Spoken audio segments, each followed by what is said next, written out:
on the subject of witches by Briland Schack-Farnell. Chapter 1. Something wicked this way comes. Granny, were you to have a newborn delivered today? No, Agatha. What about you, Nemain? Of course not. Why? There is one on the doorstep, newly swaddled by the smell of it. So began the night of the Green Teeth Coven. Many hours were spent trying to recount the source of the child, to which of them it was owed, and for what debt or deal. There was a strange, unspoken fear of it. Obviously, 3 powerful witches weren't threatened by a baby so new it hadn't learned to truly cry yet. But as much as their mouths watered to taste its flesh and brew with its blood, they dared not touch it, for fear that it didn't belong to them. Perhaps some mortal imbecile had left the child on the wrong coven's doorstep. If that were the case, Granny Greenteeth was not willing to begin another witches' war over such a small misstep. Best not to touch it, to avoid any misunderstanding. And so the infant was left, unattended, on the stoop of their seemingly small cottage for 2 nights. It should have waited for 3 nights, that righteous number that all witches count by, but Auntie Nemain could no longer resist the temptation of a delicious meal, and it was brought inside the cottage. The baby was quiet, as it had cried itself hoarse for the past 2 moons. Sister Agatha, youngest of the coven, at a bright 111 years old, was given the unpleasant task of washing it. She learned then, with some disgust, that the child was a boy. No wonder it had been abandoned. This was a woman's world, ruled by queens and guided by witches. This babe could not hope to reach such heights, and he almost seemed to know it. As she scrubbed the filth of the previous 2 days away from him, he merely watched her with his bright orange eyes. Those irises of glowing embers, so young, were already filled with such anger that Agatha couldn't help but feel sorry for the child. The poor, neglected thing had withered and languished, and no matter how delicious it smelled, she couldn't imagine it had enough meat on it to satisfy her and her sisters. But her mouth continued to water at the thought, and her stomach growled in desire, and the little thing looked at her with anger. And so Agatha decided that yes, they would eat it. As the babe sat naked on their table, they gathered around and began to perform all the rites for baby eating. The air filled with haze as the incense burned. The roof was opened to allow the moonlight in, and Granny Greenteeth retrieved the dagger from its ceremonious resting place above the cauldron, and it shone in the pure light of the moon. The blade itself was made from a fallen meteorite, and the cold gray metal reflected with every color of the spectrum, like oil on water. They placed him in a large, shallow bowl of copper, where any spilled blood would be collected for brews and potions. The babe thought it was actually quite comfortable, if not somewhat chilly. He did not understand its foul purpose. As Auntie Nemain finished the incantations, and Sister Agatha made sure they were all well equipped with handkerchiefs for after the meal, Granny Greenteeth approached the baby. She placed the knife above his heart. As she raised it, a long spittle of drool trailed from her mouth, puddling on the table. Oh no, it's gonna be okay, I promise. It's gonna be okay. In its last moment, the baby turned its head to look at Agatha one last time. Its bright eyes catching hers, she nearly felt pity for the child. If she had a heart, it might have wept for him.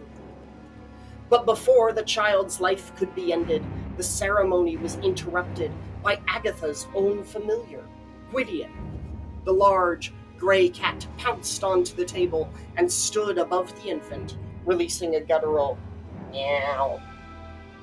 He twisted and turned, stepping over the child for a moment, and then settled on top of him, rocking the bowl as he did so. Granny Greenteeth, who had been holding the wicked knife above her head all the while, finally lowered it. "Sister Agatha, please remove your familiar, so that we may feast." "I have no control over him. You know that." She made a motion to shoo the cat away, but it was half-hearted. No matter how badly she wanted to eat the child, she knew that Gwydion had once been a piece of her soul, and right now he was purring. "Hand me the knife, grandmother," Nemain offered. "I can see the child's throat from here. I'll cut it without harming the beast." Granny Greenteeth bristled. "The deed is reserved for the leader of the coven, Auntie. Do not presume to take that title from me. You are not powerful enough." Nemain lowered her hand.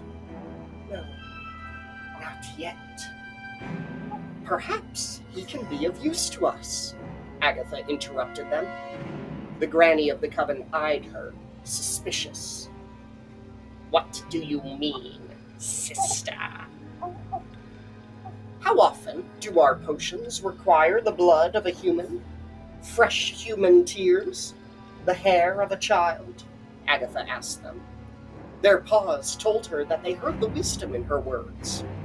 Why trek into town for these things when we could simply have them on hand?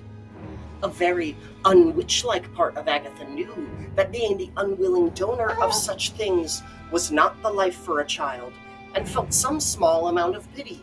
Still, she assumed it was better for him than being eaten. The two elder witches considered silently for a long moment. "Granny, have you read your cards about the child?" Agatha finally asked. "I questioned them about the child's arrival. Nothing more." "Nemain, have you consulted the flames for him?" "I have not wasted my time on such madness." "Perhaps you should." "And what of you, Sister Agatha?" Granny asked. "What have the stars told you about the boy's death?" Agatha looked to the sky above them. "I will read them as you attend to yours." Every witch has a way to read the future, you see. Some, like Granny Greenteeth, have a deck of cards that they pull from. Others look to the flames like Auntie Nemain, or read the cosmos like Sister Agatha. Others still toss bones, look into tea leaves, or study the lines on your hand. Some say the greatest of witches can speak to the moon, gaining wisdom from her. The Greenteeth Coven was lucky that they had 3 ways to read unforeseen events among them, as many other sisterhoods were confined to their interpretations. 3 witches crowded around a table, all trying to analyze the same entrails. Portending what is to come is an inherent gift of the magic that courses through a witch, not truly something that is learned, but something that is felt. There are some debates among witches as to which method is the most accurate, but the truth is that the future does not like to be read, and so will misinterpret itself in any form. The true skill is not in reading the future, as all witches are capable of that. True talent comes from a witch who understands what the future means. And as the members of the Greenteeth Coven each parted from the table to consult their methods, the child was left under the guard of Gwydion, still purring. They returned at midnight. Agatha was the first to speak. "The child will not die tonight. The stars wish to see him grow." Granny Greenteeth spoke next, cautiously interpreting her reading. "The cards have said that he will have a painful future, but they did not mention his Nemain sighed angrily, conceding. The flames were clear. He has much changing to do. Agatha smiled down at the boy, surprised at how relieved she was. And so we shall listen to destiny. The child lives. A benefit and the curse of the witches and the Green Teeth Coven, each having their own methods of reading the future, is that it allows them to lie to each other. And on this night, they did just that. Though the words they spoke were all accurate, there was too much omission for the readings to be considered truthful. Granny Greenteeth's cards had told her that not only would the child live a long life, but that he, a mortal, would outlive her. Upon consulting the green flames of the witch's fire, Auntie Nemain read that the boy would grow strong, and that she would try to kill him many times. She would not succeed. Sister Agatha had a gift for accurate readings in the cosmos, and could usually understand details from the smallest hints. She did not need that tonight. The stars were clear, almost shouting. The boy would shift and change wildly through his life, and he would be the downfall of their coven.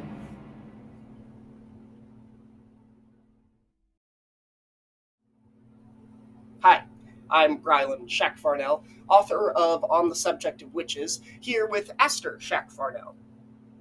If you enjoyed that first chapter and would like to find out what happens to the child raised by the Green Teeth Coven, you can pre-order the book or purchase it after October 1st on the Center Ring Productions website. Thank you. I hope you enjoy.